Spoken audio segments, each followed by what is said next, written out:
Bagaimana kita bisa membuat suami kita senang melihat kita?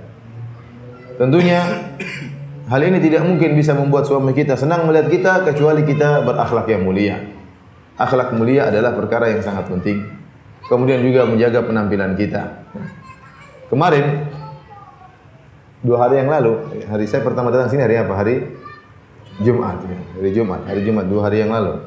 3 hari yang lalu ya. Sekarang Senin, 3 hari yang lalu. Datang seorang lelaki menemui saya. Dia bilang, Ustadz kan nanti mengisi pengajian tentang nasihat kepada para wanita. Saya bilang, iya. Tolong nasihati para wanita, Ustaz. Kelihatannya dia mengeluh sama istrinya. Ya. Ada apa? Itu Ustaz. Tolonglah nasihat sama wanita itu. Rapi-rapikan tubuhnya, harumkan tubuhnya, tempat tidur tolong diperhatikan. Waduh, kasihan lelaki ini. Loh, dalam hati saya, kenapa dia tidak ngomong langsung? Mungkin dia takut. Mungkin istrinya kekar, wallahu alam. Kenapa dia takut menyampaikan kepada istrinya? Kok saya yang jadi korban suruh menyampaikan kepada para istri? Rupanya ini salah satu masalah yang kelihatannya sepele namun dilalaikan oleh banyak wanita. Bahwasanya wanita harus merias dirinya di hadapan suaminya, memperhatikan kecantikan tubuhnya, perhatikan keharuman tubuhnya. Jangan sampai ada keluar bau yang tidak enak dari tubuhnya sementara suaminya sedang mendekapnya. Tetapi tatkala suaminya mendekapnya, hendaknya yang tercium adalah aroma yang indah. Bukankah dalam hadis tatkala Rasulullah sallallahu alaihi wasallam hendak melamar seorang wanita, maka Rasulullah sallam mengutus kalau tidak salah Ummu Salamah untuk mengecek kondisi wanita tersebut. Kata Rasulullah sallam di antaranya wa shummi awaridhaha. Kata Rasulullah sallam, ciumlah bagian mulutnya. Disuruh untuk mencium bagian apa? Bagian mulut. Ini untuk apa tujuannya? Untuk mengecek wanita ini bersihan atau tidak. Jangan-jangan wajahnya cantik, begitu buka mulut abab keluar. Tahu abab enggak? Abab itu aroma yang keluar dari mulut ternyata membuat seorang tidak mampu untuk menahan bau tersebut. Sebagian lelaki sebaliknya juga sebagian wanita tidak kuat dengan aroma-aroma yang tidak enak. Ini berarti menunjukkan Rasulullah SAW ingin mencari istri yang bersihan. Istri yang bersihan. Saya tahu ibu-ibu yang dirahmati oleh Allah Subhanahu wa taala. Menjadi seorang istri adalah pekerjaan yang sangat berat. Mengurus anak pekerjaan yang sangat berat. Menyiapkan makanan buat suami pekerjaan yang sangat berat. Tentunya ini semua akan mendapatkan pahala dari Allah Subhanahu wa taala. Akan mendatangkan keridhaan Allah Subhanahu wa taala. Tetapi sisihkan waktu untuk bisa merias diri, memperhatikan kondisi diri.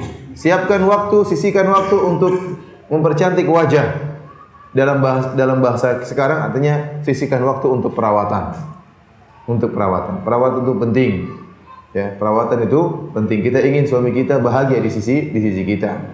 Bukankah suami kita tatkala keluar bekerja banyak dia lihat bunga-bunga yang bertebaran.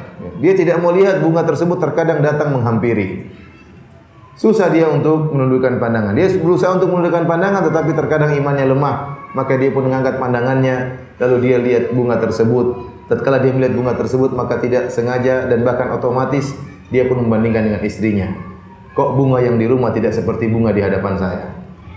Terkadang lelaki seperti itu. Oleh karenanya seorang wanita yang salehah ingat bahwasanya di antara tujuan pernikahan kata Rasulullah sallallahu fa innahu aghaddu lil basar, bahwasanya pernikahan lebih menundukkan pandangan. Karenanya dia berusaha untuk memperhatikan dirinya, untuk bercantik tubuhnya, untuk memperharum tubuhnya, berhias, memakai baju yang indah di hadapan suaminya, agar suaminya bisa menundukkan pandangannya. Bukankah kalau dia membantu suaminya untuk menundukkan pandangannya, maka dia akan mendapatkan pahala? Iya, dia dapat pahala dari Allah Subhanahu wa taala karena dia telah mewujudkan salah satu dari tujuan pernikahan yaitu menundukkan pandangan. Ibu-ibu yang dirahmati oleh Allah Subhanahu wa taala, sebagaimana salat mendatangkan pahala, sebagaimana puasa mendatangkan pahala, sebagaimana bersedekah mendatangkan pahala, berhias untuk suami juga mendatangkan pahala. Diet demi suami juga mendapatkan pahala. Menguruskan badan demi suami juga mendapatkan pahala. Merapikan tempat tidur demi suami juga mendapatkan pahala. Beli parfum untuk dirinya di hadapan suami juga dapat pahala. Jangan hilang dari benak kita bahwasanya ini salah satu tujuan paling utama dari pernikahan adalah menundukkan pandangan. Karenanya Rasulullah sallallahu alaihi wasallam mengatakan, "Idza da'a ar-rajulu imra'atahu ila firashihi fa abat." Jika seorang lelaki mengajak istrinya untuk berhubungan, lantas wanita tersebut tidak mau, fabata ghadban, maka sang lelaki kemudian tidur malam dalam keadaan marah, la'anat hal malaikah, maka malaikat akan melaknatnya hatta tusbih, sampai pagi hari. Sampai pagi hari. Ini menunjukkan permasalahan masalah ini, masalah menundukkan pandangan, masalah memenuhi hasrat suami adalah perkara yang penting dalam pernikahan, bahkan perkara yang terpenting dalam pernikahan. Bahkan perkara yang terpenting dalam pernikahan. Ya.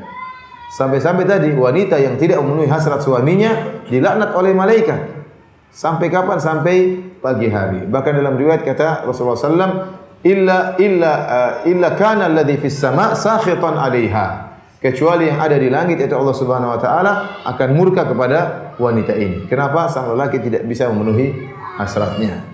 Bukankah dalam hadis Rasulullah SAW juga mengatakan, ya, jika seorang lelaki mengajak istrinya, maka hendaknya dia taat kepada suaminya. Dalam hadis kata Rasulullah SAW, wa in kanat ala tanur, meskipun sang istri sedang memasak, ya, sedang membakar roti misalnya, sedang menggoreng ikan misalnya, tahu-tahu suaminya mengajak, maka dia tinggalkan masakannya tersebut. Kalau ternyata untuk mematikan api butuh waktu, tinggalin saja. Meskipun ikannya hangus, meskipun rotinya terbakar, enggak jadi masalah. Itu mubazir, ada kemudaratan, tetapi kemudaratannya ringan dibandingkan kalau dia menunda hasrat suaminya. Ibu-ibu harus camkan, jangan ibu-ibu mengkiaskan diri ibu-ibu dengan suami. Lelaki berbeda dengan wanita. Lelaki punya hasrat yang terkadang kalau dia lagi berkeinginan, dia tidak ingin ditunda. Seorang lelaki masih bisa bertahan tatkala dia kelaparan. Dia masih bisa sabar. Seorang lelaki, ya, mungkin dalam keadaan lelah dia masih bisa bertahan. Mungkin dia ngantuk-ngantuk, dia rela untuk begadang. Tetapi kalau sudah ada hasrat dalam dirinya, maka jangan ditunda-tunda. Dia akan jengkel sekali sama istrinya kalau ternyata hasratnya ditunda. Meskipun sang istri terkadang lagi tidak berhasrat, maka kalau dia suaminya lagi berhasrat, sang istri tidak berhasrat, maka sang istri berusaha mengkondisikan dirinya bagaimana bisa berhasrat sebagaimana suaminya. Karena memenuhi keinginan suami dalam hal ini ada hal yang tidak bisa ditunda.